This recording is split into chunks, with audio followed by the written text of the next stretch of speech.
ఈ దినమునకై ఏర్పాటు చేయబడినటువంటి సువార్త పాఠ్యభాగం పరిశుద్ధ సువార్త, పరిశుద్ధుడైన లూకా రాసిన సువార్త 17వ అధ్యాయము 26వ వచనం నుంచి 30 వరకు ఉన్నటువంటి దేవుని వాక్యమును చదువుకున్నాము.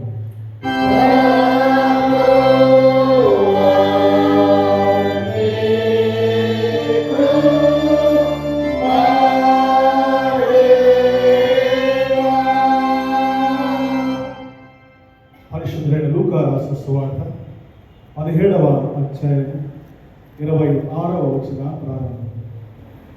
నోవహు దినములలో జరిగినట్టు మనుష్య కుమారుని దినములలో జరుగును. నోవహు ఓడలోనికి వెళ్ళిన దినం వరకు జనులు తినుచు త్రాగుచు పెండ్లాడుచు పెళ్లికి ఇవ్వడుచు ఉండిరి. అంతలో జలప్రలయం వచ్చి వారినందరినీ నాశనము చేశారు. లోతు దినములలో జరిగినట్టును జరుగును. జనులు తినుచు త్రాగుచు కొనుచు అమ్ముచు నారు నాటుచు ఇండ్లు కట్టుచు ఉండిరి. అయితే లోతు సొదమ విడిచిపోయిన దినమున ఆకాశం నుండి అగ్ని గంధకములు కురిసి వారినందరినీ నాశనము చేశాను. ఆ ప్రకారమే మనుష్య కుమారుడు ప్రత్యక్షమగు దినమున జరుగును. ఇచ్చటికి పాఠము సరి.